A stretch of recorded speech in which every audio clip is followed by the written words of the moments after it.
Resumo da semana. As eleições estão dominando o noticiário e também as discussões aqui na Câmara. E entre os aspectos das eleições que estão sendo considerados está a disseminação e o combate às fake news, às notícias falsas nesse período eleitoral. De que forma os órgãos competentes, institucionais, têm combatido as notícias falsas, Ana? Pois é, Márcio, esse é sempre um grande desafio, né? Nesse momento de eleições e em outros momentos também a gente observa que a disseminação de notícias falsas ainda é uma questão a ser combatida muito de perto. E a sociedade, Márcio, ela tem que ser parceira e ela é uma parte fundamental nesse combate. As instituições, como você mesmo colocou, estão ali, buscam ferramentas para ajudar nessa disseminação de notícias verdadeiras, né? Combater as notícias falsas, e a sociedade precisa ser parceira. E como é que algumas instituições, como a própria Câmara dos Deputados, têm buscado ferramentas para auxiliar nesse combate e ajudar a população, porque nem sempre a população sabe que uma notícia é falsa.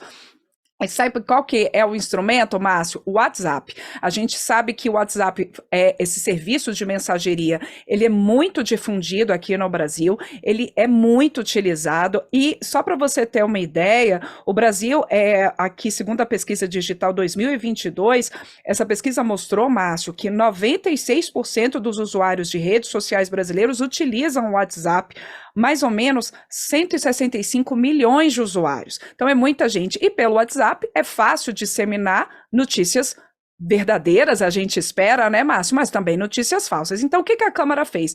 A Câmara dos Deputados, há cerca de 3 anos, tem um serviço chamado Comprove. O Comprove, Márcio, ele faz a checagem de notícias relacionadas ao Poder Legislativo, seja em relação, por exemplo, a um projeto de lei, a uma discussão que envolva parlamentares, a questões como verbas de gabinete, questões em gerais relacionadas ao processo legislativo. Por meio de um número específico do WhatsApp, o usuário ele vai lá, manda um oi, um ok para esse número de WhatsApp, e a notícia, o print da notícia, o link da notícia que ele recebeu, e aí o serviço do Comprove aqui na Câmara dos Deputados vai fazer a checagem para o usuário mostrar se aquela notícia, se ela é falsa, se ela é verdadeira, se ela está imprecisa, e isso auxilia, principalmente até nesse momento das eleições, quando tem relação aqui com o Legislativo, a disseminar notícias verdadeiras. O número do WhatsApp do Comprove, Márcio, é o 61 99660-2003. 61 99660-2003. Esse é um serviço que o usuário, então, pode utilizar para poder checar informações sobre o Legislativo. Mas também, nesse período de eleição, o Tribunal Superior Eleitoral tem um serviço pelo WhatsApp para que os eleitores, os cidadãos, possam checar se uma notícia falsa ou verdadeira, principalmente relacionada ao sistema de votação, a questões relacionadas a votações, e essa é uma parceria que o TSE tem desde 2020 com o WhatsApp, e essa parceria, então, foi renovada para as eleições deste ano, e junto com empresas ali de checagem de informações, como a Agência Lupa, o Aos Fatos, o Estadão Verifica, você tem, então, a retomada desse projeto para essas eleições do fato ou boato. Esse serviço, então, de checagem de informações pelo Tribunal Superior Eleitoral, o fato ou boato, trabalha junto com essas empresas, tem uma parceria com o WhatsApp e também faz essa verificação, Márcio, de notícias falsas agora nesse momento do período eleitoral. E o número do WhatsApp do fato ou boato é o 61 9637 1078. Vou repetir, é o 61 9637 1078. Sei que quem está acompanhando a gente ao vivo aqui pelo resumo da semana, às vezes está ali no rádio, está no carro, é difícil de anotar esse número aí, tanto do Comprove, o serviço de checagem de informações aqui da Câmara dos Deputados, quanto o fato ou boato, o serviço de checagem do Tribunal Superior Eleitoral, mas aí também, Márcio, fica aqui uma sugestão, porque é só colocar nos serviços de busca na internet esses nomes. Comprove, no caso da Câmara dos Deputados, e fato ou boato relacionado ao Tribunal Superior Eleitoral, põe ali que certamente você vai ser encaminhado para as páginas desses serviços e vai ter facilitado ali para anotar o número do Zap, salvar ali na sua lista de contatos e poder ter um canal facilitado para checar a informação toda vez que recebe uma informação ali pelo WhatsApp, manda para esses serviços, se tiver relação com a Câmara, para o Comprove, ou relação com as eleições para o do TSE, e aí é possível receber essas notícias checadas. Márcio. Muito bem, além disso, a Câmara dos Deputados, quer dizer, na verdade, nós da Rádio Câmara, ao longo dessa semana, também realizamos uma série de entrevistas, conversas com especialistas no processo eleitoral para entender um pouquinho mais sobre como estão caminhando as eleições desse ano, né? E a gente tem algumas conversas que foram bastante interessantes, não é, Ana? Certamente, Márcio, você inclusive que conduziu essas entrevistas aqui pelo nosso jornal Painel Eletrônico com cientistas políticos, analistas políticos, o Antônio Augusto de Queiroz, o Cristiano Noronha, o Jairo Nicolau, que são analistas que há já algumas eleições, eles vêm acompanhando as campanhas eleitorais, depois os resultados das urnas e também analisam como é que se dá a configuração do parlamento e dos cargos majoritários. E aí, eles trouxeram pontos de vista muito interessantes nessas entrevistas que a gente tem feito, né, Márcio, para poder ajudar o nosso ouvinte a entender um pouco mais as regras eleitorais, saber como é que os partidos estão se organizando em relação às estratégias eleitorais. Por exemplo, o Antônio Augusto de Queiroz, ele trouxe alguns dados e alguns destaques, né? Ele colocando, por exemplo, que 88% dos atuais deputados, né, ele lembra esse fato, que 88% dos atuais deputados são candidatos à reeleição, né? No caso, 446 parlamentares. E, historicamente, ele traz um índice, né? Nessas entrevistas, ele destacou, né, Márcio, que o reaproveitamento, quando o deputado, né, ele vai ali para a reeleição para o mesmo cargo, normalmente você tem um índice ali, uma média de 65% de reaproveitamento. Como esse ano a gente tem um recorde do número de deputados candidatos à reeleição, há ali uma expectativa de que você tenha também um recorde de parlamentares reeleitos, se seguir essa média aí de reaproveitamento de cerca de 65% que vem sendo verificada nos últimos anos. Os atuais deputados também, eles tendem a receber na configuração ali dos seus partidos mais recursos, eles também têm a possibilidade de já estarem ali, já por estarem no mandato, dentro do seu mandato nessa legislatura, de estarem destinando nos últimos anos recursos de emendas parlamentares às suas bases eleitorais, então eles têm a possibilidade de um maior conhecimento. Tem essa questão também. Por outro lado, a gente viu ali nessas entrevistas um ponto de vista interessante trazido pelo Jairo Nicolau, de que ele analisa que, sim, é verdade que tem esse índice alto ali de reeleição, nesse médio histórico, e agora de candidatos à reeleição. Mas, por conta de mudanças nas regras eleitorais, por exemplo, é a primeira eleição que você não tem a possibilidade de coligações partidárias para cargos no legislativo. Você tem a possibilidade da federação, que é uma união ali dos partidos, que deve durar 4 anos, mas coligação não é possível para a disputa à Câmara dos Deputados.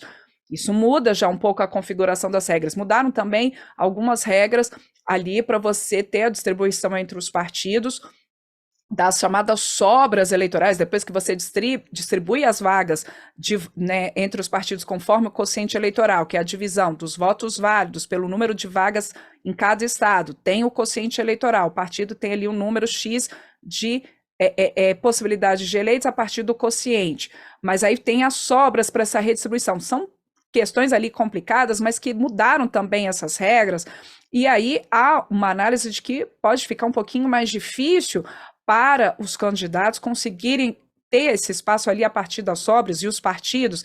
Então, o Jairo Nicolau colocou aqui para a gente um destaque que, na avaliação dele, por conta dessas novas regras, os partidos também têm investido em figuras chamadas ali de peso pesados, figuras que já concorreram a cargos majoritários, que já foram inclusive candidatos à presidência e que agora concorrem a uma vaga na Câmara Federal. E que aí, também pelo conhecimento do seu nome, eles são uma concorrência ali pesada nesse momento da disputa para a Câmara dos Deputados. A gente vai ver aí, né, Márcio, a partir do resultado, a gente tem a eleição aí no dia 2 de outubro, e aí com os resultados, a gente vai ver como que o eleitor viu e como que os partidos conseguiram angariar votos a partir da sua campanha, a partir desses nomes mais conhecidos, nomes de parlamentares, de candidatos que já são deputados. Tudo isso daí, os partidos investindo também pesado nessas estratégias, porque a gente lembra ainda que tem a cláusula de barreira esse ano, que o partido ele tem que atingir um número mínimo de votos para conseguir recursos do fundo partidário eleitoral e também tempo de rádio e TV. Precisa ter representação aqui na Câmara, representação no Senado, mas o peso da Câmara nessa distribuição de recursos e tempo de rádio e TV, Márcio, é muito maior. Então, os partidos, a gente vê essa movimentação dos partidos investindo ali pesadamente também nessa eleição para a Câmara dos Deputados, exatamente porque dela depende que o partido depois tenha, dependendo ali do seu resultado para a Câmara, mais recursos dos fundos eleitoral e partidário e mais tempo de rádio e TV. A gente também teve ali o Cristiano Noronha nessas entrevistas aqui que a gente tem feito ao longo das últimas semanas sobre questões eleitorais, legislação eleitoral, ele colocando que a Câmara, na avaliação do Cristiano Noronha, vai manter ali um perfil de centro-direita. Ele acha que a Câmara vai continuar com perfil de centro-direita, que deve ter ali a própria mudança nas regras eleitorais com a cláusula de barreira e tudo mais, e essas regras de sobras, que deve ter uma diminuição do número de partidos com representação na Câmara em relação a essa legislatura. A gente lembra que a cláusula de barreira esse ano, já estava aí comentando sobre ela, que exige o seguinte, que o partido ele tenha pelo menos 2% dos votos, 2% dos votos nacionalmente distribuídos ali em 9 estados, pelo menos em 9 estados, ou ter eleitos 11 deputados. Então, essa cláusula ali é muito importante e isso, na avaliação do Cristiano Noronha, vai levar, essas novas regras vão levar naturalmente a uma diminuição do número de legendas com representação no parlamento.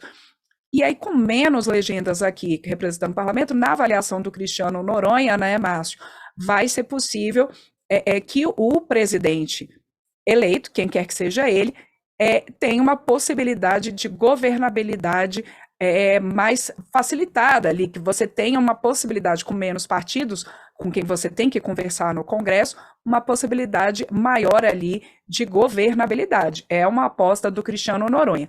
A gente está, então, fazendo essa série de entrevistas aqui na Rádio Câmara, ali ao vivo, no painel eletrônico, para ajudar o nosso ouvinte, que é eleitor também, né, a entender um pouquinho essas regras eleitorais e quais são as expectativas dos analistas políticos a partir do que já se está vendo na campanha eleitoral. Márcio.